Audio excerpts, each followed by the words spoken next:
Well, welcome to another episode of Meeting Halfway with your hosts, me, Veronica, and Jelly. And me, LS Mark, and we've got possibly our greatest special guest ever on the podcast. Let's take that, Butch. Saberspark. Hi.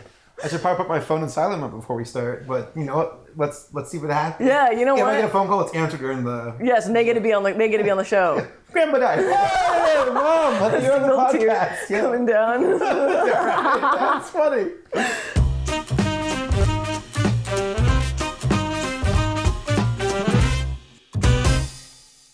Saberspark, Yes. what do you do for anyone who's unaware? I have a YouTube channel where I make videos about animation. This is a really cool experiment about not being able to animate, but talking about like you know what you're talking about.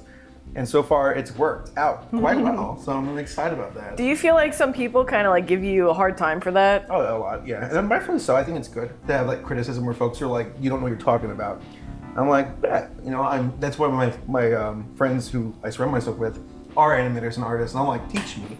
Yeah. And I'm like, because I feel like it's one of those things where I don't need to be like Anton Ego, you know, from Ratatouille to like, know the value of a tasty food. Yeah. But it does help if you're going to take it to that degree of like, I should know enough about animation to at least like know what keyframe animation is or whatever. Yeah. I'm like, yeah, just make it better. You obviously have the knowledge of it, how it works, what works makes well. something good or bad, yeah. If I ever find myself in like, I'm just saying what it is, but like Mr. Enter being like Rise of the TMNT is a really poorly animated show, and I'm like, you don't know what the fuck you're talking about. Yeah, Yeah. you can say like, it's well animated, but I don't like it, and that's Right. fine. But yeah, Right. he was like, it's all like choppy, and it just doesn't look good. But it's like, that's the style. Yeah, you can say I don't like the designs, or I don't like the direction, but to say it's poorly animated, it's like you are wrong, good sir. But also, like, animating with limited frames for an action sequence, they obviously have more frames when it comes to the follow-through of those movements, and clearly you can see that. Right. So, you know, just because there's limited frames doesn't necessarily mean it's bad animation. Right, I agree. No, it's got another difference, and it's something for me is like, I wear it on my sleeves where I'm like, I know what I'm not. This isn't a strength of mine. Yeah. But I can at least try and be better and learn. Yeah. But yeah, but more and less, I just review animation, video essay. Like, you don't think I look at the camera. Look at I don't know. yeah. Honestly, I just kind of like go back and forth. Right. But I just talk about animation on my channel, whether it be like, oh, let's review something quirky and weird and really like niche, or something a bit more broad. I've done like What Ruined videos, which is what kind of launched my channel. Really? And then I'm like, What Ruined Cartoon Network? What's Ruined Nickelodeon? Yeah. And I did that for like a year, and I'm like, oh shit, I'm gonna run out of things soon. I better review furry porn. No. We'll cross that before we get there. Right? We're gonna be rich. That's what I was thinking about when I look at your channel. I'm like, damn, like you release like weekly to like multiple times a week, don't you? Yeah, it's been interesting because like this all like came from just a hobby. Yeah. I've been on YouTube since 2007, but I was on YouTube initially just so I can like archive videos. Yeah. And leave comments, and I'm like, wow, what the fuck? Like Zelda CDI, YouTube poops. This is the funniest shit ever made. It still is. But then I tried making my own YouTube poops. Cause I'm like, Is that how you started doing YouTube poops? yeah, That's great. My first video I ever made is on YouTube on the archive channel that is called Saberspark LOL. It's a bunch of my old videos from like 2007 and 8. But yeah, YouTube poops got me excited. Just the idea of making anything at all was like just so enchanting to me. Was that how you learned editing? Yeah. Is that how you making YouTube poops? I was on a website called YTMND. Like that was my first website where I'm like, this is my home. And then YouTube came around, and I'm like, okay, this is kind of cooler actually. And I discovered Windows Movie Maker, and I'm like, I'm gonna like chop up the footage and have classic. I'm gonna Mario go no, or even be able to download anything. There's things nowadays where it's like the accessibility of the internet is like insane, for downloading content and editing programs. And now it's like that's why the standard keeps going higher and higher. Yeah. You got more folks who are getting their hands on the programs. They have accessibility, and they can get their creativity into it. And that's why a lot of channels back in the day, it's like, I'm not having to go at the guy, but like Nostalgia Critic, if he started today, fresh out the gate, he would not have gone as far as he did initially because he was one of a kind back then. And I said, again, to no degree of dunking on the guy, I'm just saying that's like, I feel the same way with myself. If I started today, I would be like, oh, I'd be pretty hard to. You'd be amongst a dime a dozen. Right. Because a lot of people are doing that kind of content nowadays. Right. I was kind of grandfathered in to a degree, and I got lucky with my timing. Very blessed. But and I will also like keep at it. Try to learn, try to be better.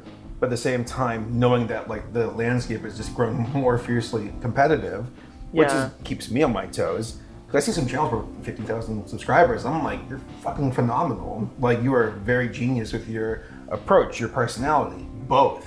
And I'm like, man, it's getting hot in here, you know. What do you think about it?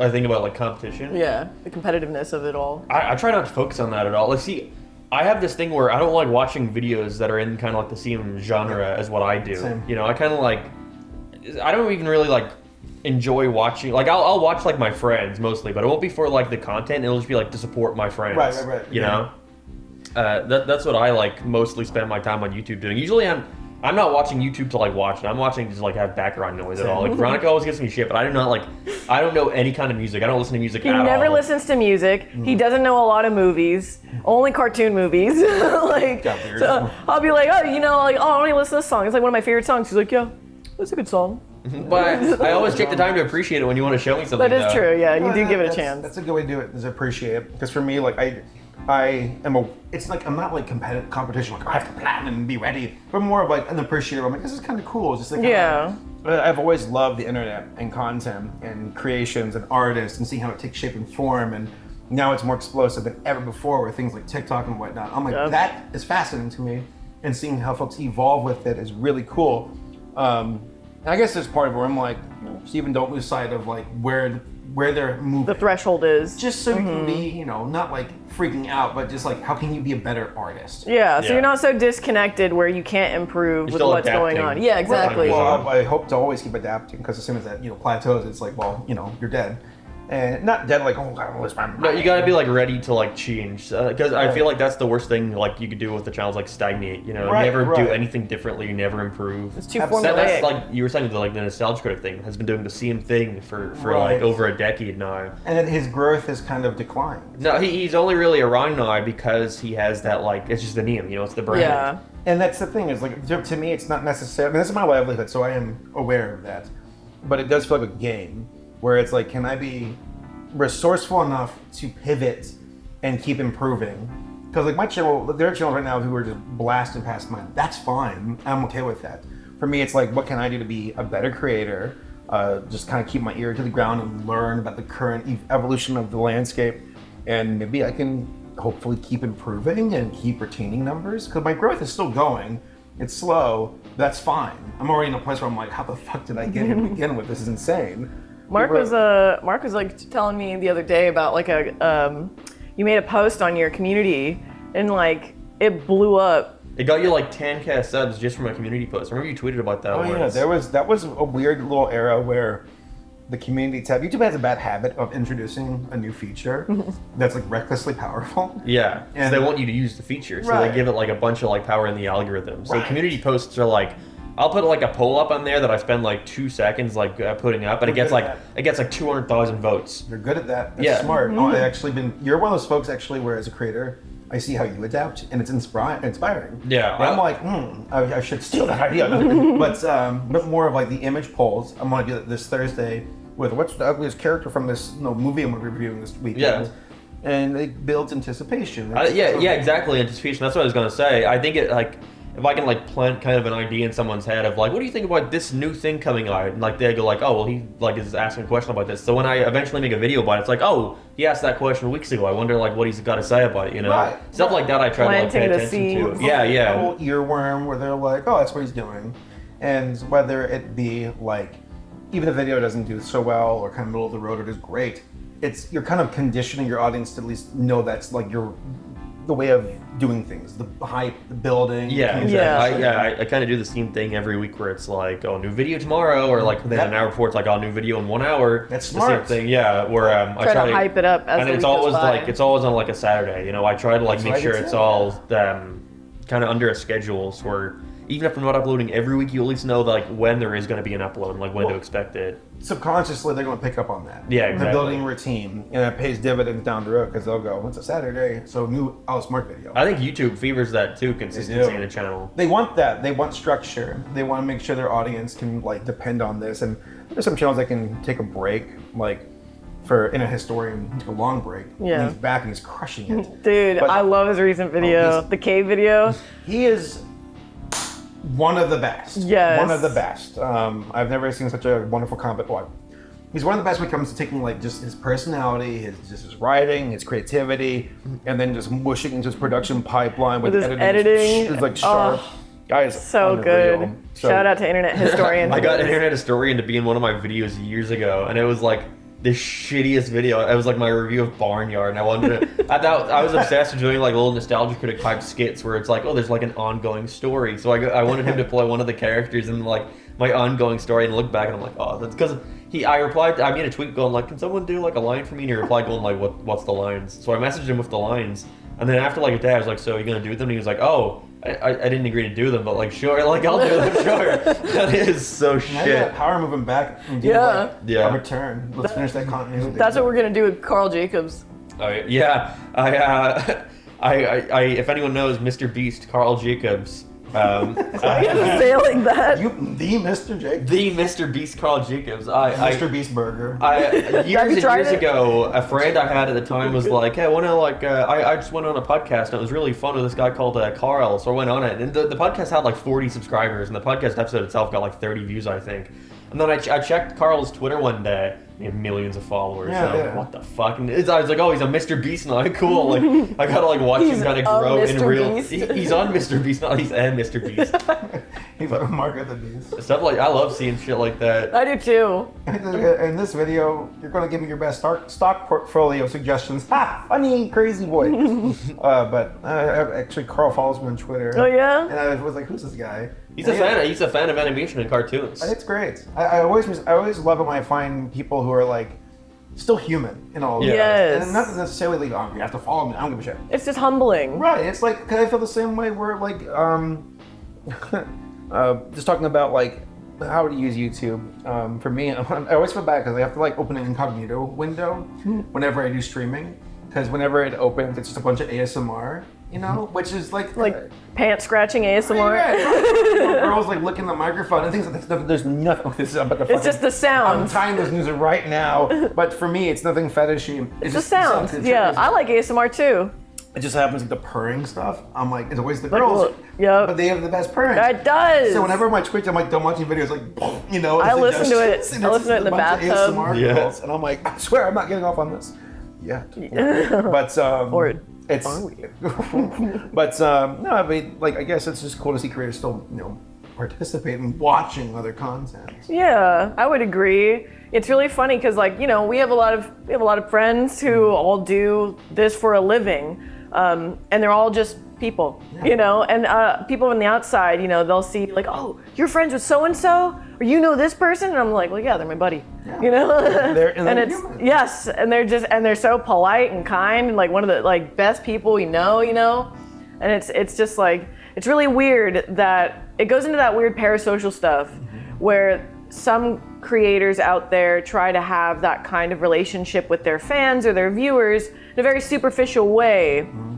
But them as people, they're not as what's the word I'm trying to find? Like authentic? Not genuine. Yeah, or earnest. genuine, yeah, or earnest, as you would think they are from how they portray themselves online. Which, like, I got an email a week or two ago, and it was, I forget her name. I'm bad with names in general, but it was just this girl who was like, hey, I live in Russia. It's been rough recently, and your videos have helped a lot. There are some days I hard to get out of bed, and, you know, watch your videos helps me get out of bed. And, of course, I want to make a joke at myself being like, well, if anything, it'd probably make your life worse watching my videos. But, you know, bad jokes aside, self-deprecating humor, I was like, that was a very human moment. So I felt the same way where sometimes I'm having a bad day and I just want to watch, you know, a channel or content, decompress. Yeah. And there's just something very universal about that, about being human, about having a bad day, about trying to find your comfort show or movie, and it makes you feel Vulnerability. right. It feels like there's a common denominator. So and that, I don't know, that's special to me. Yeah, me too. From creators who share it or even participating, watching content. It's like, let's not forget we're all human. Yeah. And we all can enjoy things, and it's kind of cool. That's why, like I mentioned earlier, authenticity. I think is going to keep growing as an industry. Of course, to say it like that doesn't make it sound very authentic. Yeah. As a you know, I think people are looking for that. They're looking for more intimate, down to earth, humble creators, because everything else is very superficial and fake. It's kind of similar to how, like, I was saying to you prior to us recording, where after we did the Butch podcast, like, me and Butch were still in correspondence for like weeks. And it was around the time I started getting sober, and I was talking to him about it, and he was just very, very polite and open and honest, and he had very good advice, and, you know, he didn't have to do that. You know, he didn't know me, and he just let us interview him, you know, but he was still polite enough to do me the respect to have that kind of conversation, and that's very a human, you know, experience. What are you Which smiling in about? retrospect I feel bad about because we did. Oh, yeah? We did aim to fuck with him, but I was not aiming to fuck with him. I was aiming to talk to him. You can do. Yeah? What did I do to Yeah. fuck with him? I don't know. I think you wanted to. Of course, because, you know, when you have an opportunity to do that, you want to. We did it, though. Joke about fucking with him. We joked about it. We never did it, though. Yeah, we didn't do When it, it came time to actually being there, we were, like, so excited to meet him. We wanted to have a good I interview with genuinely him. was. People were like, "This is the happiest I think I've ever seen you in any photo mark." Because I genuinely was. We I were was so like ecstatic. happy. Yeah. Daddy Butch. You know, yeah, it's someone we admire and respected for years, you Yeah, know, it's like despite everything. everything, yeah, You know, it's like we have respect for his work. Yeah. Well,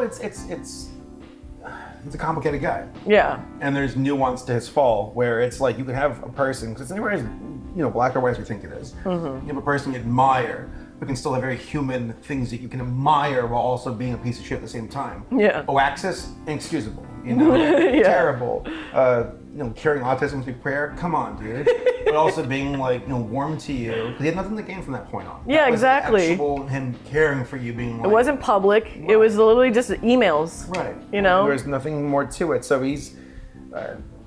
It's like a conflicting, like, you know, it's a conflicting scenario of whether or not you care to respect this person despite their flaws, but can see how genuinely kind-hearted they are. And it gets just comes down to nothing so black and white. It's not that black and white. Yeah. It really There's a isn't. lot of nuance to people and behavior, and we like to it's binary, like yes, Yeah. no, black, white, good, evil, and it's like no, there's There's a gray. lot of gray in there, Yep. a lot. So what do you think about the term, like, don't meet your heroes? What do you think about that? I think I buy more into just like curbing your expectations. I think you can meet your heroes, but you have to like armor yourself with knowing that they're human. I think the internet's really polarized, thinking like, oh, like Markiplier can do no wrong, and it's like I'm not having a go at him. I'm just saying like he's human. Yeah. And there's nothing to warrant any caution, like, oh, like, I wouldn't do that. It's like, no, Markiplier's a very tight ship, and I really admire how good he is, and he's a very charitable guy and charismatic. But it's like every single human can make a mistake. Of course. Every single one of us. We're can be flawed. fallible. Right, we're very flawed creatures. So it's like, but more of that. Meet your heroes, but just know that they're human.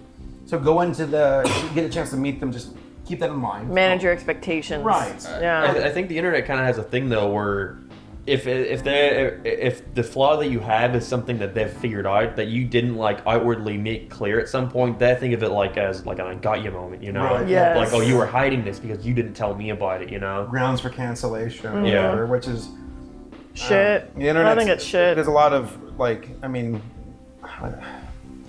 people like to tear people down, Yeah. especially like and there are folks who have it coming. There's a different degree of like spreading awareness and being, I guess, vigilant about bad people.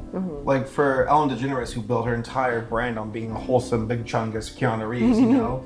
It's like, well, it turns out you're actually really shitty behind the scenes, and you're, rude to your people. James Yup. Corden recently is the current one that's Right. getting exposed for Yep. It's like, well, don't be surprised when your empire comes collapsing down.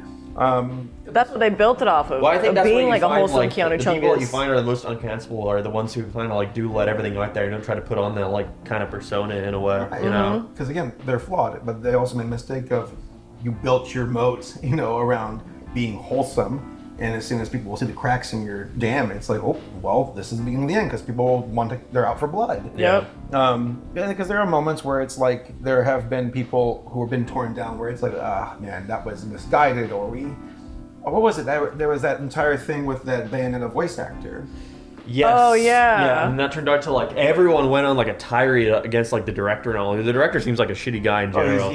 Yeah, but people were like tearing everyone down over it, like saying boycott the game. But then the new voice actor or someone revealed like, oh no, like this story that the original is like kind of giving is not accurate at all to the real situation. But by that point, people don't care. It's kind of, it reminds me of the Pro Jared situation, which I was thinking the same. yeah, I always think back to that where everyone like relentlessly bullied him for like months, and then when he finally came out with his side and kind of proved like that he really didn't do anything that wasn't already like made clear, like that the stuff with like sexting like fans is like it's creepy, but it was never something he was trying to hide. Yeah, like something that was it was easy public. To find. Yeah, but like the stuff about like the underage girls or like the cheating on his wife, he like proved that like to be false. But at that point, everyone too late. Everyone was like, well, I don't care. Yeah. He even said, I think at the start of that video, which really like stuck with me, where he was like, I'm sorry, like my life is no longer entertaining to you. Where it's like, it's really sad to think about it like that. Just picking his bones at that point. Yeah. And like it happened with, I mean, like Dan from Game Grumps, there's a quick little yeah. where like, did he sleep with a minor? And it's like, no, she consented, and she was well above, you know, the age of, you know, like. But you have to admit, that video of him being like, I got a hot tub, you know, we could maybe fucking it, you know, like that's just cringy. That's just cringy. I think that situation was only such like a weird thing for people because he's a fucking grandma boy's little like he does portray sweetheart. that image of like I'm just like wholesome little yes, thing. it's like Ellen. There's, I think, I gotta be careful how I phrase this. So that's fair. There's, I think a lot of people, you know, are waiting. I find myself guilty of this, where you see a name in the trending, you're like, oh shit, what happened? And then it sometimes even goes towards what did they do wrong. So there's this morbid curiosity of just seeing a familiar name, a creator, or someone with some level of status be in hot water. Yeah. And a lot of people bandwagon on it. It happened, there was a moment where an artist friend of mine who did my original avatar, that they tweet out, they don't really talk to me anymore, that's fine. I don't know whatever happened, but no, it is what it is. But they posted a tweet of my avatar, like persona, you know, poses, and just said lol. And all these folks were just immediately like, what did you do wrong? What did Saber do wrong? What happened? Blah, blah, blah. And I was like, I replied to the tweet, I'm like, I don't know what the context of your tweet is, but like, I really respect your art, I credit your art in every single one video. I'd like to work with you again, but just, I don't know where it went wrong there, or what's that about. And they went into backpedaling damage control without ever replying to me directly. But all the folks that replies were, what did you do wrong? I never liked that guy. And I'm like, that was an interesting sensation. That's typical dogpiling. Because I'm not looking to, like, you know, defend myself. I know that to expect better from people isn't going to happen. So all I can do is just be, you know, I have a lot of folks tell me to kill myself regularly. And I'm like, yeah, you know, whatever, you know. I'm not going to lose sleep over that. Yeah. But I also know the difference. It's meaningless. Right. But I also am not going to go Butch Hartman though, where I'm like, those are haters. They're all haters.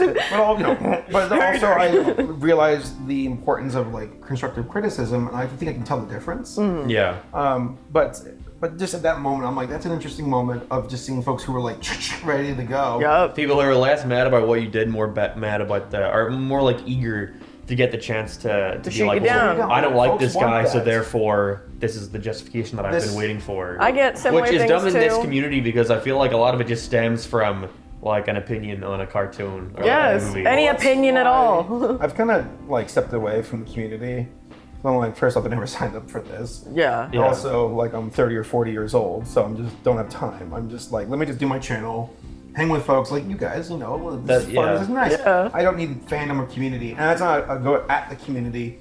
I have to decide for myself personally. I'm like, they can do their thing, have fun. Yeah. I'm just gonna focus on making work, building shit, going on dates with my girlfriend, have dinner. And your your personal life. You know, Yeah, no. I'll have my midlife crisis with my green egg grill purchase. And your new Ninja air fryer. I recently got in the same boat where it's like I barely use Discord. Like the only guys I would ever talk to on Discord is like Veronica, Sunny, like, and now I'm here, you know, like with them. Hardly are on Discord at all. I don't really partake in any kind of like servers or like communities. You hone on the people who matter. Yeah. Yes. You keep your world small. Yeah, I mean, what, 4 quarters versus 100 pennies? I'd rather have the 4 quarters. Yep. Yeah. Yep. And I'd say my life That's is how like. much I make my videos. But my A lot of money. 4 doubloons. 4 cryptos. 4 Dogecoins. God, Elon, help me. Speaking of, one of the like the first conversations I think we had was over like stock or whatever like that. You were giving like stock advice. Dude, I was way out of my depths. Oh really? Wasn't everyone? What was? I think I just tweeted being like, I really want to get into stocks, and you were like, yeah, I got like, if you ever need like advice. Please tell me you didn't lose anything. Right? No, I did not. You never even went into it. I've been too scared to. If I've learned anything, passive investment is probably the way to go. Yeah. The last thing you want to do is get obsessed, because I've went down that path for a few months, and I'm like, oh shit, this is like intoxicating. Like day trading? Yeah, and it's like gambling at a certain point. It is. And I'm like, okay, because it made me lose focus on my work, and I'm like, I gotta halt that immediately. That's what I did. So like, you know, if you can find the money to even invest to begin with, do stuff that's safe bets, and don't go after like speculative stuff. Yeah. Unless you were ready to lose that money. Or you really do your thorough research about it all. And even then, a lot of the times these things are like, they're marked up so everyone can buy just for the people on top to fucking crash it. Yeah, there's a lot of penny stocks that do that. I mean, this has been a rough year so far where like Google's been, like I think if someone's like, what would you buy right now? I go, maybe Google or Microsoft, because they've been bleeding all year. And it's like, they're not going anywhere. They will be around. 10 years from now, your purchase will be, you'll make your money back and then some.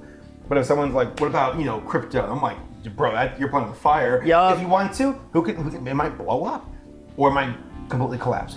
Like high risk, high reward. It is. Yeah. All I know is you have to, like, it's the same thing where, like, oh my God, this is an extreme example. I feel like I have no right to use this example, but like in war, already accept that you're dead and then you can fight. You know? Yeah, I know what you mean. When investing, accept that you'll lose your that money. Money's dead. Yep. Now you can invest. A funny example would be our good friend in the other room, Sonny TM, dude. Sonny TM. He fucked the pooch, dude. He fucked the Dogecoin pooch, bro. Hey, Sonny. Get in here. Get in here. Okay, Sonny, you need to tell the audience what happened with your Dogecoin and your GameStop stocks. Okay, alright, so. Yeah, get close to Mark's mic. Yeah, this is what happened. Yes, alright. Hi. So this is what happened. Firstly, I didn't have Dogecoin. I had Shiba Inu, right? Get your little hand off there. Yeah, it's gonna drop. Oh, wait. That's not hard. Oh, yeah, it is. True. But I had Shiba Inu and I got it like October of last year, right? I think I got it when I was on the flight with Ricardo. And I was literally looking at it, I was like, this shit is literally going up like 50% while No, Jameson. No, it wasn't even Jameson. We're talking about GameStop. We're talking about GameStop stocks. Okay, well, I didn't have Dogecoin. I thought you had Doge, sorry. So I had GameStop. I bought it and it was around the same time. It was like COVID. It was prime COVID. Yeah, and it was on Wall Street. Oh, you got it before I got it before it popped off. Yeah, so what happened was I got like 8 shares of it, like the week before it popped off, because I saw everyone on like Wall Street Bets like saying this is gonna be big. Yeah. And it was the guy, Kitty Roar, whatever, or Roaring Kitty. Yeah, whatever his name was, and he was like, he kept posting updates like saying this is my GameStop yellow, and he kept making more and more money. Yep. So I was like, fuck it, I'm gonna just buy like a couple shares. Next week popped off. That was like when it started going viral and shit, right? So I'm like, fuck, this is great. I went from like $670, right, to like $6,000. Jesus, that's awesome. Didn't sell. Diamond hands. I kept telling him, I was like, sell, Sonny. Literally, Veronica was telling me, you need to sell. I was like, well, it's going to keep going up. It went all the way up, I think per share, it was like 450, right? Yeah. And then Robinhood was like, you can't buy it anymore. I was. And then every trading platform was like, you can't buy this anymore and you're fucked and you can only sell it. So the price plummeted immediately. So it was just like, well, I just lost it. a couple $1,000s because I didn't sell this fucking. Did you hold it or you sell it? I held for even longer. I held for like months after that. Yep. Did you see it? Because I made money off of it. Like at the end, like I still made got money. it early, yeah. Yeah, but I could have made more. I could have made like $8,000. So, right there with you. yeah, you got GameStop too. Tit for tat. Really? I got in like the day before it went viral on Wall Street. Damn. Dude. Hold Dude, your dams, ladies and gentlemen. Because like the massive spike, and that was the intoxicating moment where I was like, Yeah. I just made as much in a year as I would have made for my career. Like this is fucking ridiculous. Yeah. And I felt like I'm basically a professional. My father, who does Yeah. stocks for a living, he's like, Steven, sell. You're selling So I'm yourself. like, God, this is just the beginning. My parents do the same thing because I would like wake up and I'd go downstairs. They're like watching the news analysts. Mommy, and, mommy. like Mommy, look at my portfolio. I was like, they're like, you see this GameStop? So I was like, oh yeah, I bought that like a week before it went up. They're like, what? You can sell? I was like, Would you wear a little top hat twirling the cane around? Yeah, he had his Well, I'm monocle. doing some fishing.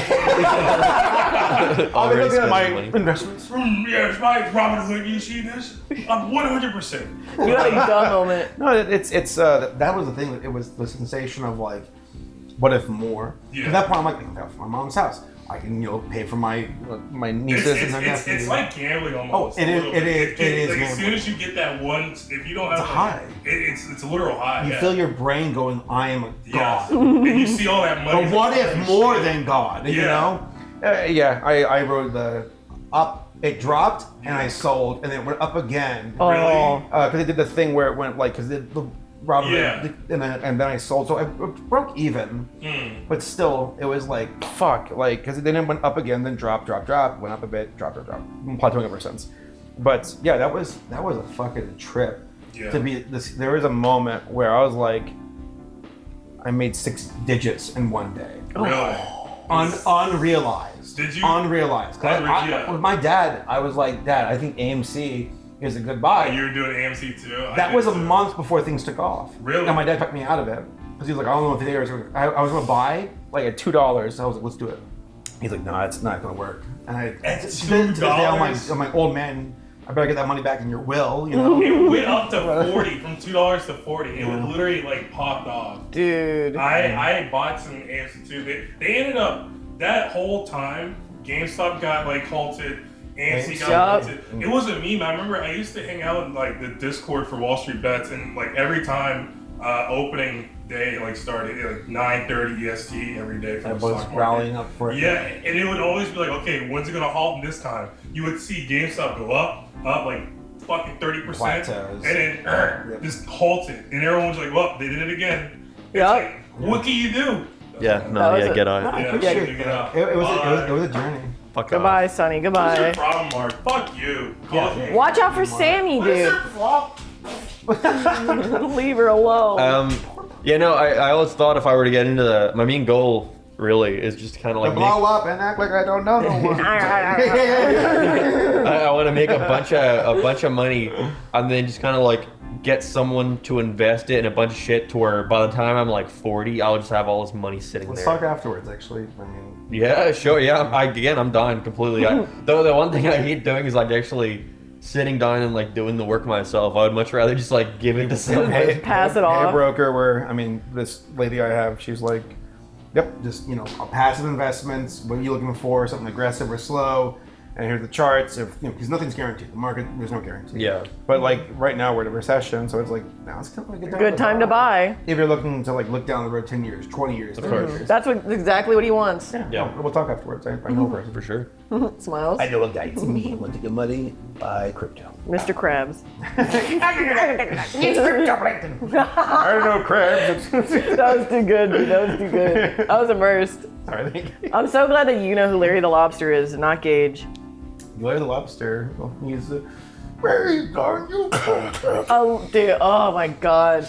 I can't believe it. So we showed him our episode of Mildly Familiar with Gage Agnew. If you guys haven't seen it yet, please go check out the Mildly Familiar Very cringy. with Gage Agnew. Who is going to play Aaron Hansen now? Gage, Jim you have to Carrey. play. You have to play Aaron Hansen. You have to play. You have to. yeah, you you have have to to play play Aaron Aaron Hansen. You have to Hansen. play Aaron Hansen. You have to play Aaron Hansen. I love you. Okay, all right. Here's my Aaron Hansen impression. It's hey, you why are you being mean to me? Why are you being mean to Wendy? I'm a That funny sounds guy. like him. That really does sound. That sounds just like him. Yeah. Shout out to Aaron. Yeah. Shout out to Aaron. Hey, can we all give it applause for Aaron? Can we get one Game Grump on the screen? Can we get one Game Grump on the screen? Editor. Give it one Game editor, Grump on can we the screen. put Just one Game Grump on the screen? One Game Game Grump Grump on the screen. Can we get one little Game One Grump? Game Grump. Can we get 2 Game Grumps? Aaron, why'd you delete the comment on my video? Whoa. So you're getting a little crazy. What's just to give context, we'd asked Gage if we can come onto his podcast, and we completely took it over. Even his brother said it was his favorite episode. Sure, we got Gage's brother's approval. Brother Agnew. I have a little sticker come in, Joe. Like, Yeah, a little picture of Gage with a thumbs up, like was it Vault Man? Yeah. Vault Boy. Is it Vault Whatever, Boy I or don't know. Vault I Man? don't play Fallout. Oh God. Faulty stars. So, Way to go. Saberspark. Yes. You're known for, I don't even know this fully, so I'm going to assume. I'm just going off what I see on Twitter. My war crimes. You get, yes, you get shit on a lot for furry stuff. Yeah. People kind of like accuse you of like, see, I feel a similar way towards like my thing with Butch Hartman, where to me it's like funny to like just kind of like have it being a running gag, but I think folks kind of take it more seriously than it really is. So I genuinely don't know if I'm a furry or not. Same. And I'm actually working on this month because here's off the cuff. I don't lose sleep over like playing damage control when people are like, "Fuck this guy," sexualizing furries. And to me, it's like I have furry friends, I have brony friends, and I'm going to a furry convention at the end of this month or the start of December because I'm like, I want to go and see what it's about. I really don't know if I'm a furry or not. But I love Anthro. Same. I love Anthro characters, and I'm gonna do a video where I'm just like, I fucking love Anthro, and I like having fun with the furry stuff because there's obviously viewers show up to watch it. But I like to think I'm hopefully like kind of making it not conditioning, but introducing where we can have fun with weird shit. Mm-hmm. Furries are weird. I'm weird. There's a lot of weird shit. I like weird shit, and furries are part of that. And there's a lot of weird Anthro, movies and shows And yeah, I think I might ride it a bit hard sometimes, but never from a place of like me trying to be malicious. I never wanted to come at the cost of furries. So for people on Twitter who are furries and not furries, ripping into me for that, I'm like, go for it. But me reflecting on myself, I'm like, I'd like to think I've done a good job of at least never doing it in spite of furries. But I don't more think of you do. I hope so. Yeah, I don't think you do. Yeah, I think that's the main thing. I see people like, it just clicks me, it's furries all the time. It's like, if that's what you like, then Yeah, talking about it. I find it funny because I get people who are like, it's an entire polarized way of thinking where folks are like, all he does is furry videos and it's ad nauseum. And I'm like, my last 5 videos were not furry and they're actually a bit more thought provoking, but I won't change your opinion. They see what they want to see. Right, See, that's fine. It's the same thing with Mark. I struggle with that a lot, where if I see someone like saying something about like me or like my character, like my videos that I know isn't true because they just haven't watched them, I get to like, I need to like, not Set the change your record mind, straight. but like at least present to you that I'm aware that you are wrong, Well, you can. This is one of the hardest pills to swallow about being an online creator or personality or whatever. Is you will have people who don't like you. You will have Of people course. who refuse to change, and because that's like it's almost like that fight or flight kind of sets in. Where like I have to defend myself. I have to fix this. My honor. But But then anytime I ignore it, it's always like the next day, it's like I've forgotten about it, Right. So And- it's like no point. Well, I have ADD, so I hyperfixate on things, and there's some moments where like there's an artist who made like an obviously mocked up thumbnail of one of my videos where it's like boobs furry with like a girl cat and a guy in a little avatar going wow, and I'm like I should just steal that thumbnail. Just recreate it. I was like, you know what? I'm just gonna own it, And if Why not? I asked my girlfriend this, I asked my friends this. And I'm like, I like to think that I know the difference. Where I'm like, I'm going to a fairy con, and it's fun. I want to be like, oh, show me the way. I want to learn. I want to see what this is about. Yeah. Not like I need to defend myself, but out of genuine curiosity. And I mean, this month I'm doing an entire I got an entire arsenal of furry stuff I want to talk about because Anthro's fucking interesting to me. Same. And furry is a buzzword that brings in clicks. But when I bring in clicks, I'm like, okay, then I hope to win them over while they're here. It's still something you're interested in. It's It's genuinely interested in it. So I just know at the end of the day, there'll be folks who don't like me, no matter what. And there'll be folks who, more for people who might be misinformed, I'm like, no, I kind of set the record straight, but I'm like, even then, there will be people who don't like you for a variety of reasons. And all you can do is, because there will always be one other person who's probably misinformed, and you want to set the record straight. But that kind of, exerting that effort is going to burn you out. Especially if it's not like no one is understood, or no, they don't understand you, or they don't, they don't hear what you say. They don't really care. You have to find peace with yourself.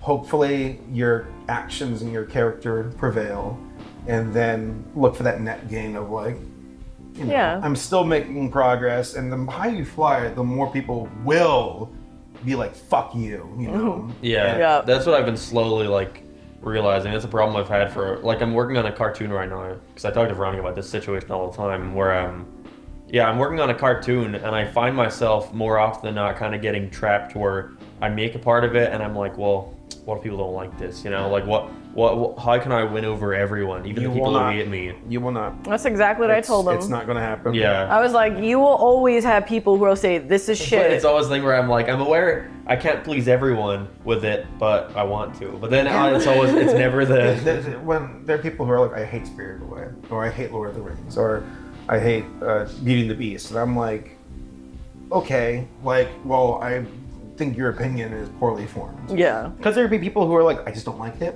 and that's that. I'm like, people can feel that way for me. I don't like Saberspark. I'm like, that's fine. But for me, it's the folks who are like, it's like, all he does is review furry porn. The tear down of it, well, no, I don't.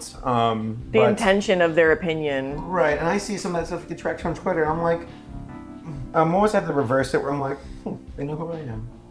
I'll work on that. I'll work with that. I'm doing something for them to know about it. So me doing a video where I'm like, I have to damage control the furry stuff. It's like, no. I want it to be this Pandora's, almost like I'm Schrodinger's furry, Yeah. I'm both yes and not a furry. I'm dead and alive at the same time. Yeah. So I was kind of fun with it. And that's the thing, you have to find that inner peace for yourself. Because to me, it's like, as long as I'm not being ignorant or malicious or cruel or hurting somebody, if I'm just having fun and no one's getting hurt and they want to have their opinions about me, ripping me apart, but I'm still having this growth, having some fun, cool, I'll keep going until I die. That's the plan. That's very similar to how I feel, because I wouldn't call myself a furry, but I like anthros. I like drawing it. I like seeing people create fursuits. My older brother, he's a furry, and he's gone to cons and has gotten me things, and like we talk about it and stuff. So it's like, but I was never ever like the person where if someone called me a furry, I wouldn't be like, fuck you, no, I was just kind of like, I don't know. I have fun with it. Maybe. And my audience, every time I post like something that's furry, they're like, come on, Saber, say you're furry. I'm like, oh, I'm not gonna say it, And I'm like, next video. I'll play the song. Always make them guessing. Dance, and that's fun. As long as this is the entire thing of like making sure that if that's my direction, that I'm never doing it in a distasteful way. Yeah. If I had a furry friend who's like, hey, like this is how it hurts personally, and I'm like, oh shit. You'd reevaluate how you would proceed at that point. But at this point, most of furry friends, I have furry friends who help me read my videos, and they're like, yeah, we're weird, let's have fun. I have a furry does my thumbnails, and and I'm like, that's cool, I'm fun. Yeah. I make my living drawing a bee. A fuckable bee, like it's a career path. So, what's the difference? Yeah. I don't see how any of that could be a problem. And the fact that people would get upset that you don't specify or get upset that is something that you're interested in, and to me just doesn't really make sense considering how fucking weird everything else is that excluded. If that's the worst I get it online, then I'm lucky. I guess, if they find out about my war crimes in Guadalcanal, then all the problem. What do you think? Are you a furry? No, I don't think so. That has a pilot with anthropomorphic animals? That's the thing, is like, I like drawing anthropomorphic. Yeah. Sonic. What'd you point over here for? What do you? I don't know. They can't see. Like, I like drawing anthropomorphic animals more than I do humans. Great. But then at that point, it's like, what classifies as a furry? Because to me, the idea of a furry is like someone who likes dressing up in like suits and going to conventions and like engaging in that kind of like fandom. But I I wouldn't want to ever do any of that stuff. I just like the designs, you know. That's as far as it goes for me. Well, I got my, like, I did the Bernie stuff, and I still do. Yeah, we were watching The Kellen Goff video. we were watching a video of this guy. I don't know if you know him, Animated James. Yeah, I know Raymond James. Yeah, and we were watching a video of him like freaking out at I was at the panel. Yes, Because I know more. Somebody screamed your name in the background. it's like it's him like yelling at someone, and then all you hear in the background is "It's Saberspark." Okay, so this is what happened. So the panel was my buddy Jeffrey, who I'm going to go over and see later this evening. His name is AC Racefast Online, and he has a series called Burnish Backed, which started back in like 2011. It was his own little version of like, Teens React or whatever, and it's his entire thing where he's been running with it ever since for fun. He just does it as a hobby, with friends. He doesn't do this for a job. He just has fun with it. And we're at BurnieCon 2017 or whatever, or 18, and we had our panel in this big room, and James was on the panel. And there was something where there was something that James did that got him kicked off the panel. Not us, but the convention staff are like, James, come on, come down. Yeah. And then like there's another guy on the panel named Dusty Cat, who's a big furry. Great guy, I love him too. Or I love him. He's like a big brother to me. But he also had a bad day where he like got up and just like, I'm sorry guys, let you down. Left the panel. I'm like, this panel's falling apart. Like our panels are falling, they're dropping like flies. But seeing James walk off, I'm like, oh, what happened? And then later on, be like, oh, there's some interesting, I guess. Okay, so this thing I was mentioned it earlier. You release like once or twice a week, and to me, it's always like, how many topics do you have? I'm right now in the state of like, 1 month I'll have like 1 million topics and 1 million ideas for videos, but then like a month like this month, I'm like, I have nothing. I don't know what to do. So I feel like so right now I'm uploading weekly until the end of the year. I'm like, that's like 8 videos. I don't have that many topic ideas. So when you're uploading like multiple times a week, is there ever a point where you're like, I don't know what to do? Yeah. I'm super ADD, so I want to do everything and I do nothing at the same time. And I got spreadsheets with ideas in the hundreds. The Caleb and Sophia Jehovah's Witnesses video, let's use that as an example. Stumbled across it 2 years ago. And it's the Jehovah's Witnesses have a cartoon called Becoming Jehovah's Friend. And I was going to do a simple little video of like, isn't this weird?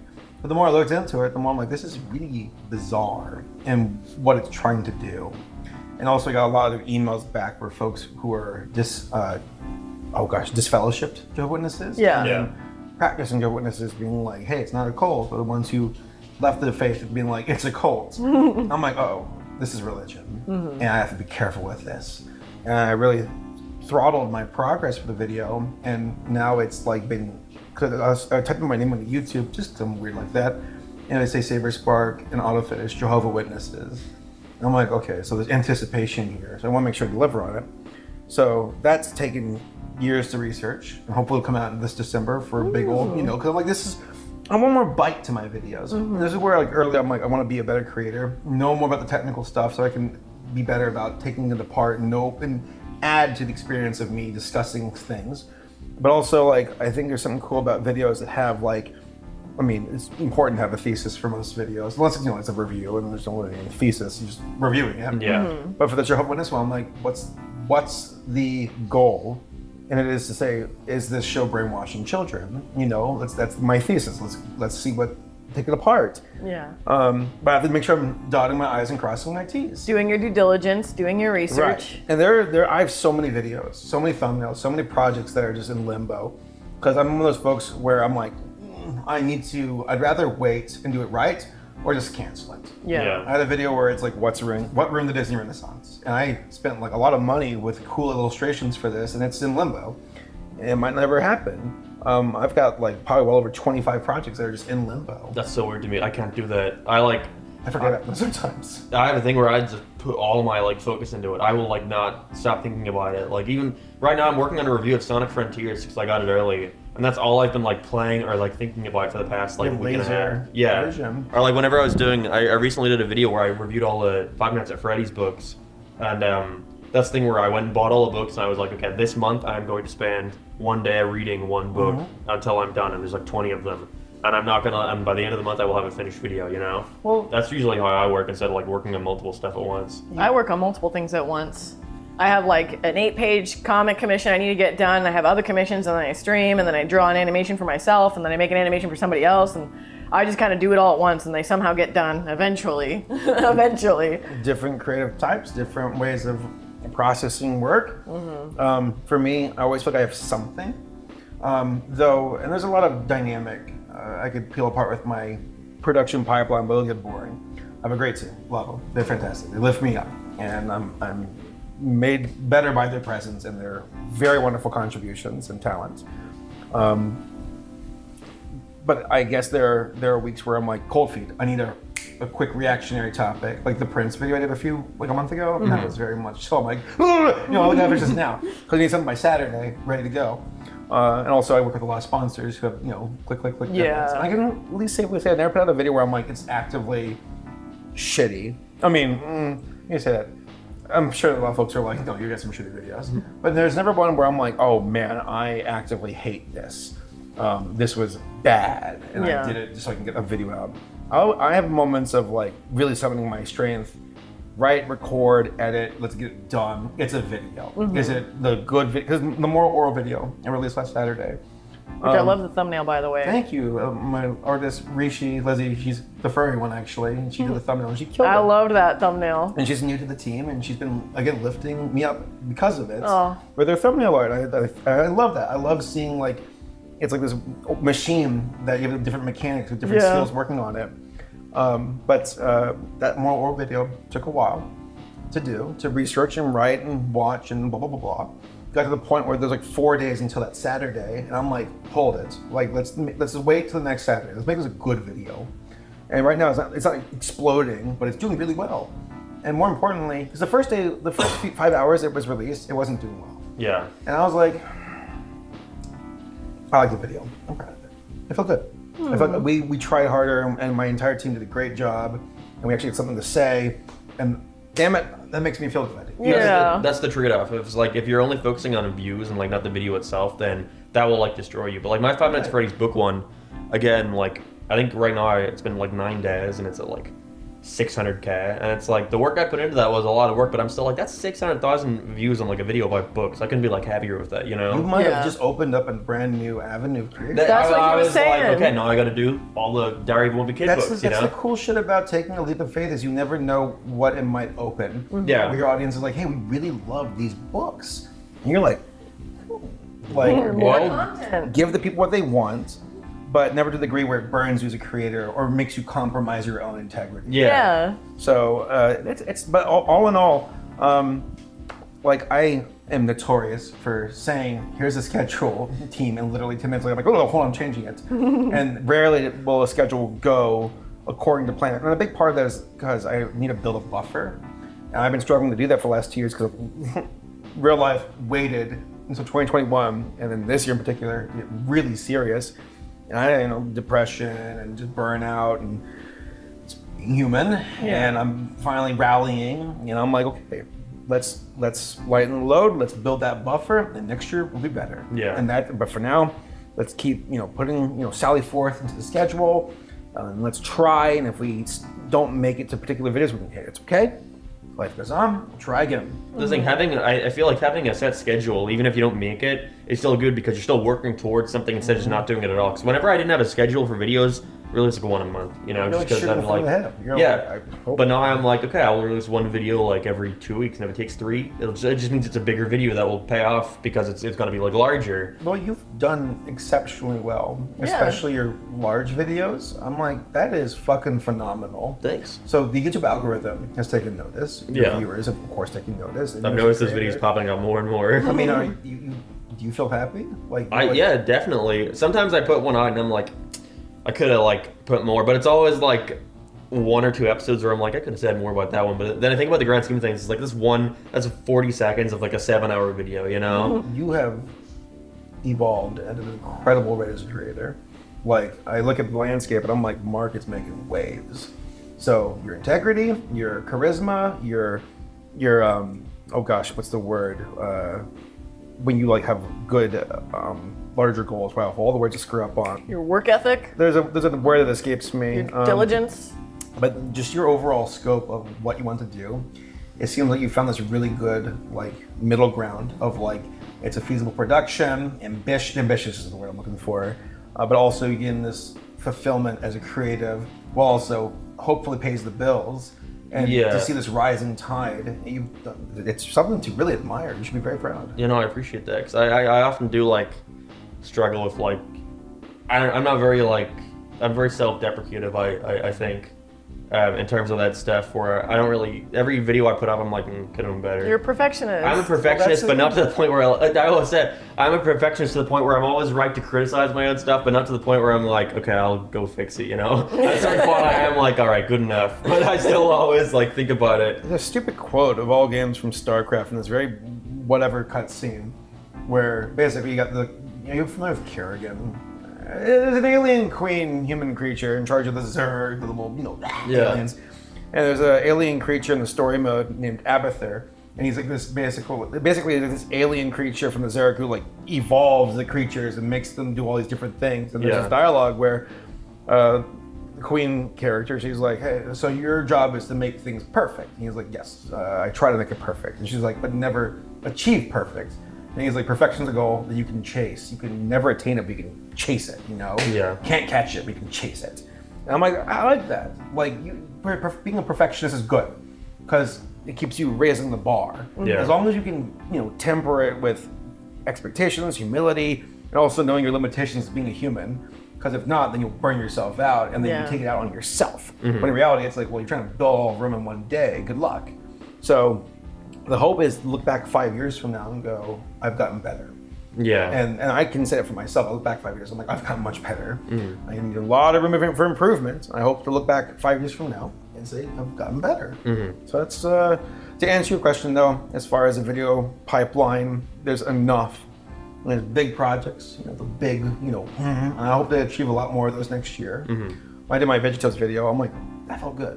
Across the board. I felt so fulfilled. And I was going to do more this year, but I had to say goodbye to this guy. He took up a lot of space and time because I needed to take care of him, and he got priority.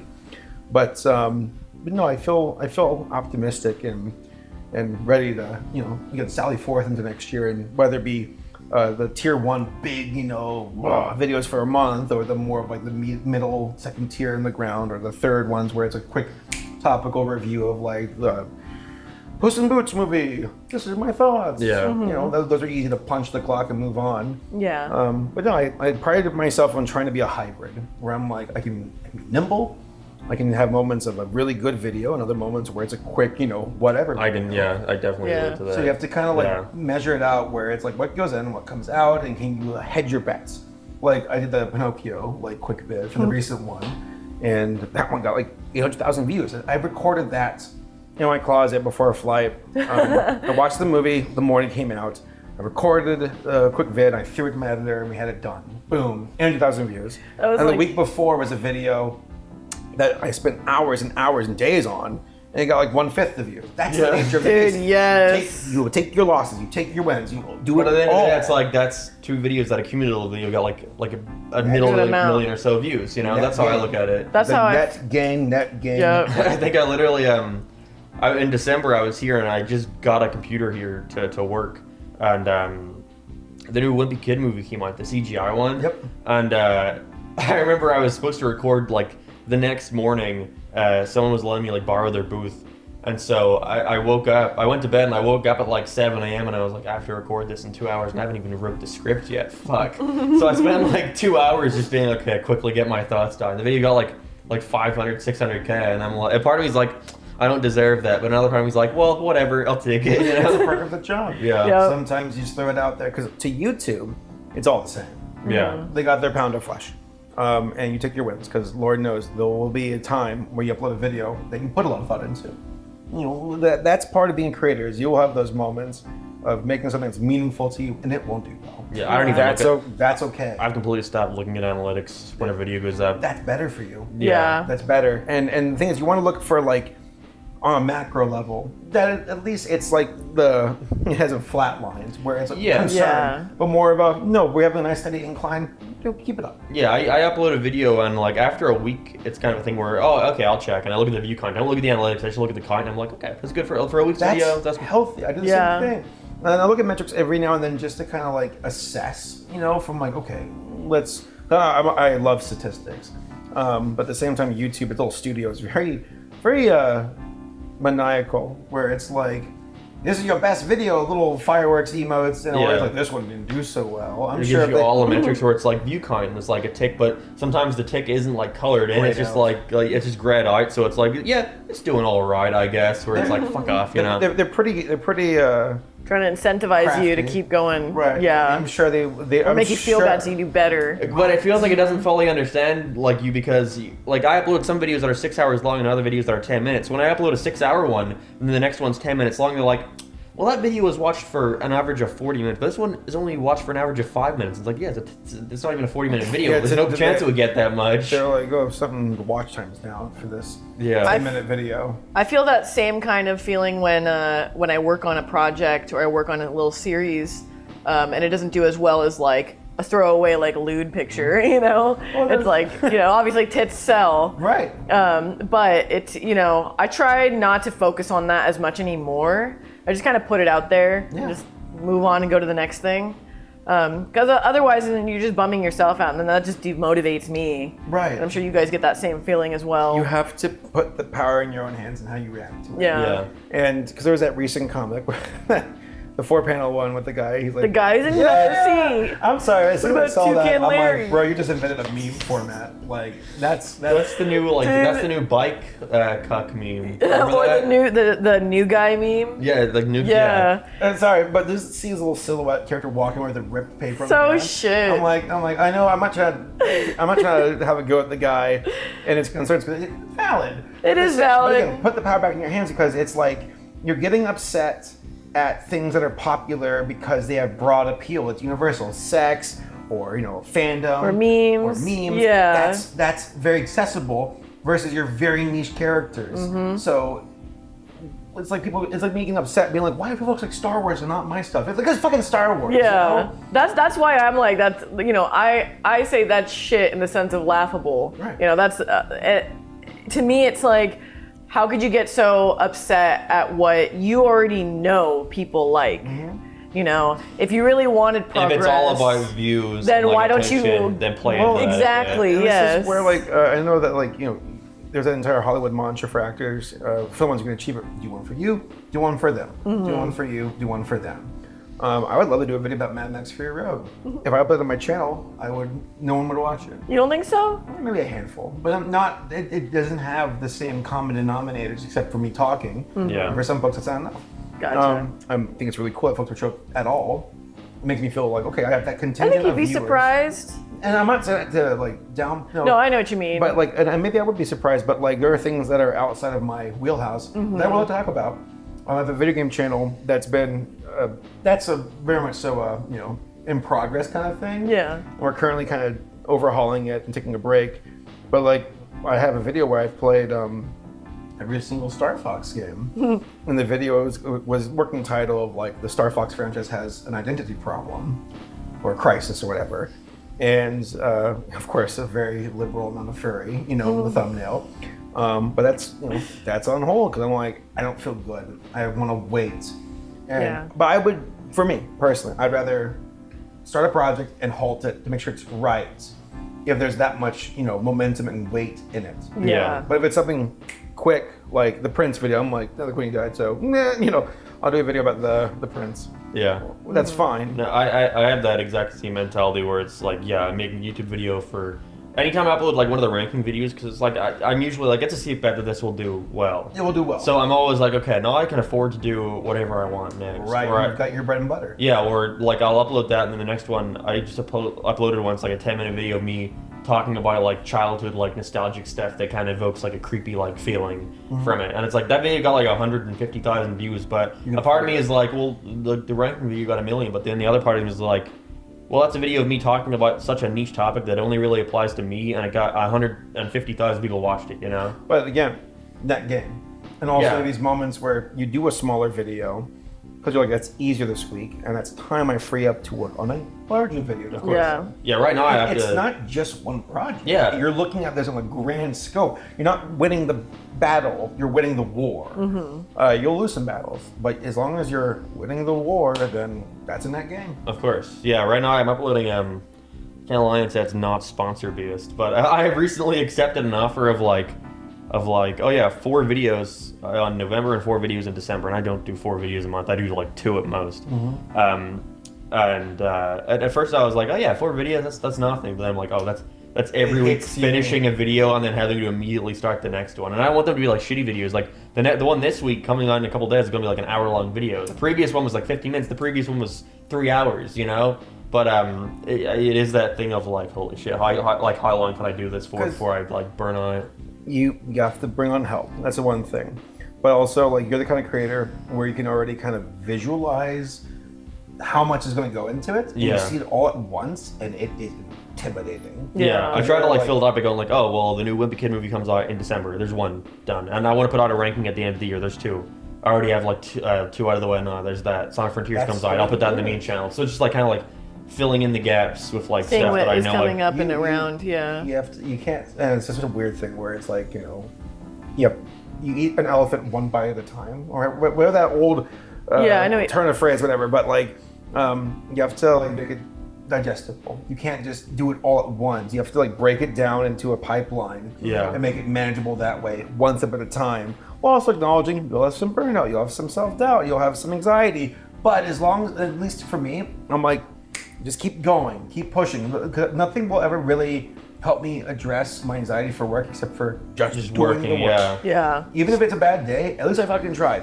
Versus, going out and this is important to go out and decompress. But there are moments where I go out and decompress and it doesn't really do it for me. Because you just want to work. Right. Yep. But I also I'm like, okay, I should go decompress so I can be better at work. I'm out not working. I'm not doing work. I'm playing. I'm wasting my time. Yeah. I gotta go back and do work. Now it's time to do work. I can't do work. I feel like I need to decompress. And it's this vicious cycle. But to me, it's like, okay, stop. Just pick one small little assignment. Do 1 paragraph. Even if it sucks, you did 1. And usually my brain can trick it and Yep. go, it feels good. Keep going. That was me literally last night. We were watching 4 hours of Shameless, and you were trying to get me to watch more. I was like, I really need to write this.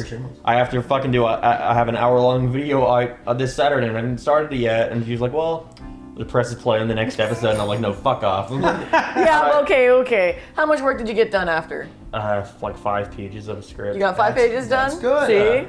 See? So I'm like, okay, I want the whole script You done showed your last. strength. I was like, I want the whole script done last night, but I'm still like, well, okay, there's the first, like, the introduction and the first, like, whole segment of it done. I can record that and send it off to an editor while I write the next portion and kind of, like, still keep on track with what I want to do. Because that's the thing, I procrastinate a lot. I never like people who talk about, like, procrastinating but also get nothing done, because that's not procrastinating. To me, that's just being lazy. Yeah. I think the art of, like, procrastination is, like, being able to, like, procrastinate till the last minute, but you still get the shit done at the end of the day, you know? Yeah. Been doing it for my life. That's been like my video production for the past, like, there's times whenever I make a video in like 2 days, you know? I'm like, oh, I have 2 weeks to make this whole video, and I leave it till like the last minute. And it comes out and it's like, oh, that's probably the same quality it would have came out if I spent the 2 weeks on it, you know? And you got it done. Yeah. Yeah. And for a lot of viewers, sometimes it's like A lot of people don't notice. what you perceive and all your faults and perceived flaws. Your audience is like, that was a good video. Yeah. Yeah, because then it's 15 minutes of like free entertainment. So they're like, A lot okay, of them good. I just put on the background. Yeah, I'd rather have the video than not watch the A video, lot you of folks know? are like, I don't even watch your video, I just listen to it. I'm like, okay. I prefer that, honestly. People are like, I listen to the ranking videos whenever I go to bed, and I'm like, please, because you're going to That's fall good. asleep and the whole video is going to play. All the ads. And then tomorrow you're going to be like, oh, I fell asleep during that. Let me click on the video again and watch more of it. Autoplay. Fuck See, yeah. that was what I did. I would listen to your guys' videos while I worked, while I draw. So that way, I get to like listen to people I like, and then I get my work done. And it's kind of killing 2 birds with 1 stone in a way. And also it helps you guys. Yeah. Smile. So guys, click on the videos and then go to bed. Yeah, click on the videos and fall asleep and then rewatch Click them on the a next day. playlist, press autoplay, and then just like walk away for a bit. My mom used to do that back in the day. Where she was like, I check your videos and I left it on my computer. And I'm like, thanks, Mom. Every little bit helps. Yep, True. it does. Oh, little winch. Look at this thing. Little brain. Guys, look at this thing. Look at Didn't get a make me noise. do the winch This dance. feature. Make me This do is the winch dance. Look. No, that's too fast. Yeah? Go. There you go. That's my winch that's- dance. That's the wench Look at dance. this drip. It is It's a little, legit, dude. dude. He's got such a fucking big cock and balls, dude. Oh, I meant his shirt. Oh, I guess the other drip too. it's this little dance. Look, get him standing. Yeah, that's the wench That's the dance. wench dance. Yeah, I like it because his head is delayed. His head has like a steady cam. Yeah. It's lagging. Oh, little wench. Oh, little wench. He has looks no like idea. Kermit the Frog, like you said. Yeah, when a wench stands up, it always reminds me of Kermit the Frog when he's like, it's like a full body shot of him standing. The one from the Muppets TV series. Dude, that's a project I really want to do eventually, like a Muppet video where I like get someone to make like a puppet. I can make you a puppet. No joke. You already have that. Yeah. I bought a bunch back in late 2020. I was like, I want to do a video called "What Ruined the Muppets," or "What's Ruining," or whatever. And I know a guy, by the way. I got a puppet of my character made. It's in my closet. Some dead child corpse in my closet. Whoa. But it's very good, and it's of my avatar. Joe, put a picture of the puppet up. I mean, I don't know if he's a village. I'll just send Yeah, it you'll to just you. send yeah. the Little picture. corpse body. You know, I started that video back in like 2019, and it's it didn't go anywhere beyond like me watching like the recent stuff and then like writing notes and then just been. I can Well, make the you a Muppets, puppet. There's something about a topic though is the more fandom involvement makes me feel a bit more like I have to be. Yes, that's. Due diligence. Yes. I got like scared straight with the Five Nights at Freddy's fan base because last year Scared straight. I made a fan game video about FNAF fan games, and it was one where I at the last minute decided I would come here for Halloween. And to do that, because it was COVID, I had to go through Canada, so I had to go stay in Canada for 2 weeks. And I have like a shitty laptop that like lags when running Chrome, you know. Yeah. So I played all the games, wrote notes about them, then went to Canada, and I was like, well, I can't play these games anymore, so I'm gonna have to go just off my notes. I'm like looking at YouTube videos, so I write the whole script and then I put it out, and I'm like, I can't even draw like the art assets because I'm not like home with my thing, so I have to like get other people to do it. I get like an editor who's never edited for me before to like learn the style and do it. And the video comes out and I'm like, oh, I'm not very like proud of this, but I'll put it out because I need to put a video out. And immediately I was sitting in the airport ready to go to California, and I looked at like 20 notifications and I was like, oh fuck, what did I do? And there's like the fan game creators like, oh, you did this wrong, you said this wrong, this is wrong with the Right. video, you didn't even play the game like that. And I'm like, Well, a oh lot of fuck. folks. That's why for the gaming channel, I'm like, I don't know games. I need a halt because there's a certain point of like, you make mistakes sometimes, and it's okay. But it helps you do due diligence. Yeah. Just hold yourself to a standard that at least helps you be better. And because it's good to read the room and just make sure you know what you're talking about. Yeah. But you know, the occasional mistake happens. When it comes to fandoms, they go in with their red pens and they're like, "You said this name slightly incorrect." Fine. Yeah. Versus someone where you're objectively wrong. Because like I did a video about rock and roll in 2020, and I got some information wrong. And things I would not have deliberately spread misinformation. I just had a bad source. And a person in the comments who's like the de facto king of rock and roll was like, "Fuck you, Saberspark! How dare you not even insult me for this?" And I'm like, I'm sorry, you know, I will never, if I make a mistake, I'm like, put me, you know, I'm accountable, let's go. Yeah. I will own up to it like that. I have no pride like that shit. I'm not gonna run from it. But also you have very, very high energy people in fandoms who are like, almost like consider themselves like some like lordship of like the fandom. How They're the dare- knights, the defenders of the Right. fandom. Defenders of the cringe. Or offenders, I don't know. But no, there is that pressure because like for the gaming stuff, for the Muppets, which the Muppet fandom has been really sweet. They seem nice, Yeah. yeah. I'm working They on a are. video for Rise of TMNT. Oh, yeah? That fandom is fucking delightful. So Aw. helpful, informative, and positive. And I've already had 4 interviews, 2 writers, and then 2 storyboard artists. Oh, wow. Wow. And they've been nothing but just pleasant as fuck. And the fandom's been so helpful. And I'm like, this is a great experience. Yeah. And that's why I kind of like when the fandoms who are like, oh my god, but they usually come from fandoms who are like kind of like young and have something to prove and excited. Yeah, I was gonna say like a show like Rise of the TMNT where like that show was not like a hit at all. So whenever they see like a million sub YouTube channel want to cover it, it's like, oh, like the grid. This They is get more excited to the about show. it. Yep. That helps them versus like a Star Wars or FNAF or because Steven Universe. Rock and Roll, yeah, Steven Universe. Rock and Roll is very specific and niche. That sometimes deals with people who are like, you know, I'm the person who's very Because niche. it's niche, yeah. Right, Be- I'm it's the a keeper, the curator of information. it's a very secluded fan Right, base. yes, Yes. But no, I it's. I guess I don't know what the original question was or the tangents, but I try to make videos. I try to keep up, knowing that I won't 100%, but as long as I keep trying to go 120%, then maybe that's enough to make up the difference. Yeah. Yeah. Also measuring it out for work life, personal life, and so far it's worked out, you know? And also for YouTube's kind of, I got this je ne sais quoi nonsense about my channel where I feel like I have months where I'm like April this past year, fucking amazing. And I even like trying, it just was that way. October, I really tried, and it had subpar results in average, and I'm like, that's okay. Because you're measuring that net gain. Yeah. I'm going in November, really trying, and we'll see what comes of it. And the thing is, as long as I'm trying, because there's at the end of the day, I'm like, I never felt like I've lost sight of me as a creator.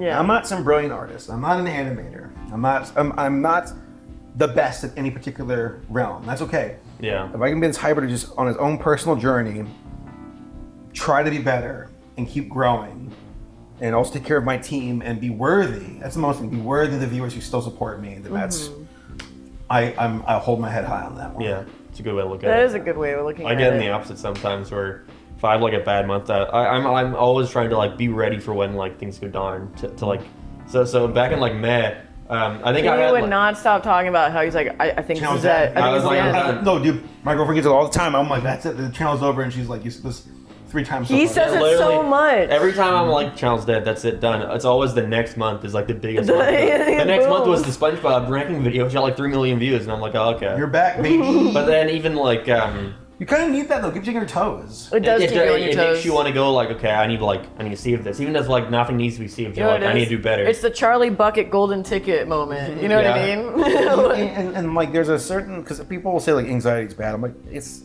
Kind of good. I think it's an depression's good. emotion. Yeah. Anxiety can mobilize and get you moving. It all depends on how you take that anxiety and Yes. use it. and not But- let it tear you down. Right, it's hard because then we want to give in despair, and you have to like be a good steward of it and use that energy.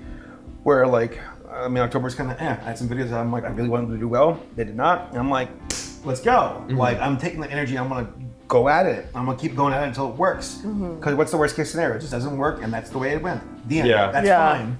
It's like the entire. No, that's a really extreme example. I was going to use the one with where it's like that bomb diffuser guy who's like, folks are like, what happens if you don't do it right? He's like, well, that's a good thing. Either I do it right or I die. it's no longer a problem, you know? Yeah. It's no longer my problem.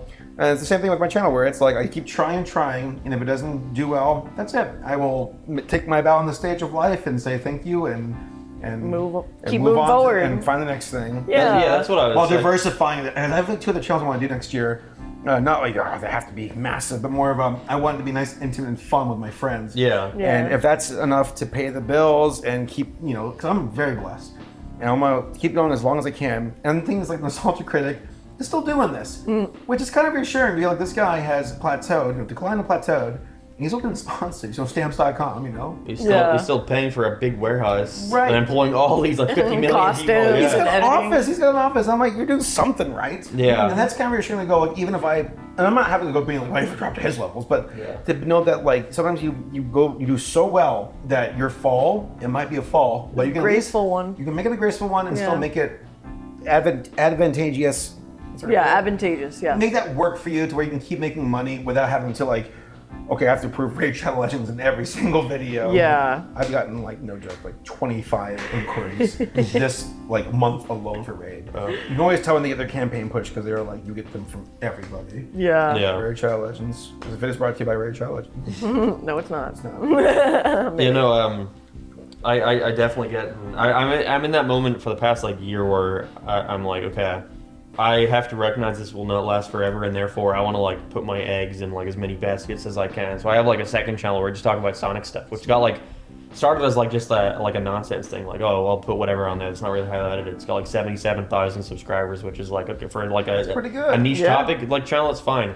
The podcast, it's another thing where me and Veronica were talking about it for a while. It's like, Yeah. sure, let's just do it. Why not? And if that pays our rent, then great. Yeah, and like or, like trying to make a cartoon where it's like, is it gonna be perfect when it comes out? Probably not. But like I can at least say like I did that. I attempted to like make something, That's what I do. Patreon, Twitch streaming, podcast, commissions. Yeah.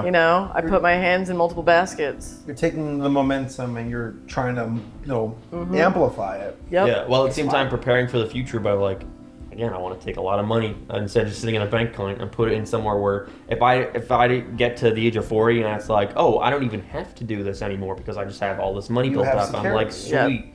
Good. Yeah, I'm of the exact same opinion. I'm like, as long as I can keep storing it away to where I get to a point where I can just Be comfortable. coast. Yeah. But it's enough to say you have a safety net because we're working as freelancers, all of us. And Yeah. you live and die by that sword.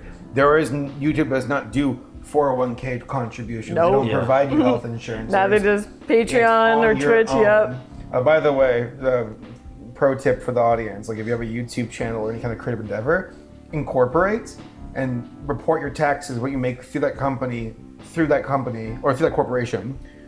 Don't report the money you make as a content creator as personal, because you'll lose more money that way. So just let you all know. I learned it the hard way. Pro tip. So Ding ding ding. if I can, I guess maybe I can. I'm not sure, I don't want to conclude things, but I can at least maybe share something with you all that this is such a pipe dream, maybe out there, but like I think it'd be kind of cool to do a documentary about just animation, You should. where it's like the history of animation. Yeah. 'Cause there's a lot of folks like who are like animation is a genre, and it's like first off, the genre, but I think it'd be cool just to like do a crowd, fundraiser and be like, this money's gonna be used to make a free documentary. Yeah. With original illustrations and visuals and with this like righteous indignation of like how animation's been shit on for such a long time and how it's like one of the most insane, amazing mediums, period. Yeah. And that's way out there because the goals for that are very lofty. But That's a good ambition to have, though. that's like a magnum opus thing. Yeah. If this entire journey leads up to a good documentary that's done with genuine, like our convictions are on our sleeves and the money all goes towards the project. And it's all about amplifying. So I wouldn't want to like Netflix has to buy it. Yeah. If they want to, cool, but I want to make sure it's accessible. Put it on YouTube, Yeah. Like, this is for the people. This is for the love of the craft. And if we can do that, if we can just say this is all from a very sincere place to in the defense of, then cool. Yeah. That's one of those goals where I'm like, and it feels good to be like, if there's a week in, week out of work, and there's the entire just cornucopia of issues of being human, just rolling with the punches. But ultimately, just I know in the back of my brain where I'm like, I will never run out of creative speed because my goals are so up there. Yeah. They're almost intangible. That kind of keeps me on my toes. It makes me feel like there's always something to keep climbing towards. Yeah. Like you were talking about the Warcraft phrase you were saying, where you're chasing perfection, you're chasing towards something, and that Right. keeps that ambition It says going. StarCraft. It's completely different. This wench is fucking laughing at you. Look at this big fat neck roll. I'm part of the StarCraft fandom. All right, one of the Look at that. creators of the information. StarCraft is the board game, right? No. Was that Warcraft? Is the Warcraft the board game? Warhammer. Yeah, Warhammer. You ignorant bitch! No. My brother plays it. I know Dude, that. he thinks you're a fucking. He like slowly looked at me. He's a Warhammer aficionado. The God Emperor is not pleased. He's gonna pee on the Emperor fucking Palpatine? Sure. Oh, I know. I think that's a good place to kind of like. yeah. This Oh. is fantastic. Dude, thank you for coming on. This has been one of my favorite interviews, honestly. Yeah. Just shooting the shit. As soon as I walk through the door, so you talk to you all. And it's a really rare trait to find in people where you can just instantly build connection and have a nice flow of conversation. Yeah. I see it all in your eyes for both of you and just seeing this creative journey you're on. I wanted to say for most of it, I was looking at Veronica's head pretending I was looking at your eyes. My head's too No, big, sorry. it's I just have so much just respect for what you all are doing and, Aw, thanks. and what you're Yeah. building. Are you And kidding me? We have so much respect for you and your work. no, it's cool to meet creators who like. And it's hard because you don't ever want to be like boastful or proud, Yeah. but you also want to give into despair where it's almost self-destructive. You have to find this middle ground of like know your worth, gratitude, credit, and self-worth, while also like knowing that you're not like a god. Humility. Humility. Yeah. So that's kind of a nice balance, and to meet other creators who feel that, it feels like okay, it's a good sensation of like there are people out there where you feel cut from the same cloth, and you're all trying on the same journey of trying to balance art, finances, personal life, Ambitions. ambition. Yeah. There is an art in that. There There's an is. art to that. Yeah. It's balancing it all. difficult. Yeah. It is. It's so hard. It is absolutely a tightrope act, but it can be it can be done. It just takes time, and experience is the greatest teacher of all. So, True. You know, Oh. don't fall off the tightrope. Guys, everybody go subscribe to Saberspark and the little winch. Look at that. Do the little winch dance to exit this. There's nothing as good on my channel compared to this. Look at him. He's doing a little dance. Don't even subscribe. Just subscribe to Winch. If only. No, thank you all. I appreciate that. Oh, thank you. So long. Bye.